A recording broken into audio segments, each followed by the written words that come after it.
Channel I, Dhaka.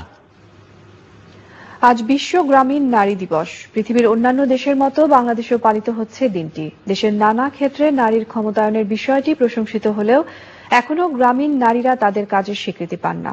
তাদের অবদান যোগ হয় না দেশের মোট জাতীয় উৎপাদন জিডিপিতে। মজুরি বৈষম্যের শিকার হচ্ছেন শ্রমজীবী নারী, বিশেষ করে কৃষি শ্রমিকরা। শাকিলা জেসমিনের রিপোর্ট। ইতিহাস জানায়, পৃথিবীতে শস্য উৎপাদনের জন্য নারীর হাত দিয়েই রোপণ হয়েছিল প্রথম বীজ। আদিম সমাজে খাদ্য সংগ্রহ হতো দুভাবে, আহরণ ও শিকার করে। আহরণ হতো ৮০%, যার পুরোটাই করত নারীরা।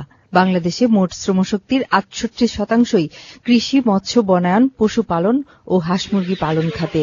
এর একটি বড় অংশই নারী। ২০০৮ সালে বিশ্বব্যাংক এক প্রতিবেদনে জানিয়েছে, কৃষি খাতে পুরুষের চেয়ে নারীর সংখ্যা ৬০ থেকে ৬৫% বেশি। কিন্তু তাদের কাজের স্বীকৃতি পুরুষের চেয়ে কম, এমন দৃশ্য হরহামেশাই পাওয়া যায়। আপনারা মজুরি পান দৈনিক না মাসে? সপ্তাহে। সপ্তাহে কত করে ওঠে? ১,০৫০ টাকা। খুব ভালো করে সবারই তাই? আমাদের একটু আলাদা। আপনাদের একটু আলাদা কিরকম? আপনারা বেশি পান? আমরা ধরেন সব ধরনের কাজ করি, আমরা ১৮০ টাকা করে পাই। উনি পায় হচ্ছে ১২০ টাকা, ১৫০ টাকা, আর আপনি পাচ্ছেন হচ্ছে ১৮০ টাকা।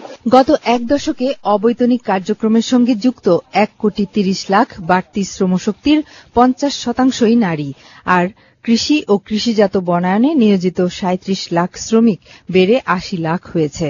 উৎপাদনের যে সাইকেলটা যদি দেখি, প্রথম থেকে একদম শেষ পর্যন্ত নারী যুক্ত, কিন্তু সেখানে এই কাজের কোনো মূল্যায়ন নাই, মূল্যায়ন বলে স্বীকৃতিও নাই, এবং সেই অবদানটা সেইভাবে চিন্তা করা হয় না, কারণ সে এই কাজের বিনিময়ে কোনো মজুরি পাচ্ছে না, পারিশ্রমিক পাচ্ছে না।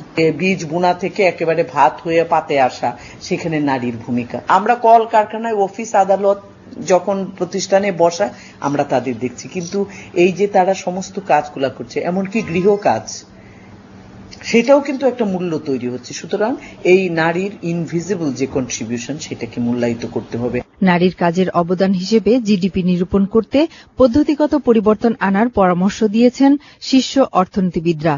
বাংলাদেশের মতো একটা দেশে অন্তত ৯০ থেকে ১০০টি খাত আছে, যেই খাতের ভিতরে নারীদের অবদান হিসাবের ভিতরে আসছে না, এবং এই ৯০ থেকে ৮০টি খাতের বেশিরভাগই হল গ্রামীণ নারীদের ক্ষেত্রে। এগুলিকে পরিমাপ করার ক্ষেত্রে অনেক বেশি যত্নবান হতে হবে এবং আমাদের বিজ্ঞানকে আগাতে হবে, এবং একই রকম ভাবে নারীদের, গ্রামীণ নারীদের বিশেষ করে জাতীয় কর্মকাণ্ডে যুক্ত হওয়ার ক্ষেত্রে তাদের সমস্ত বাধাগুলোকেও আমাদের ক্রমান্বয়ে দূর করতে হবে। দেশের অর্থনীতির বড় শক্তি পোশাক খাতের মূল কর্মী বাহিনীও নারী। গ্রাম থেকে আসা এইসব নারীরাই দেশের তৈরি পোশাক শিল্পের মূল চালিকা শক্তি। অনেক ক্ষেত্রেই নারীরা এগিয়েছে, বেড়েছে নারী শিক্ষাও। পুরুষের পাশাপাশি সমান তালে কাজ করছে নারীরা, অবদান রাখছে দেশের অর্থনৈতিক উন্নয়নে।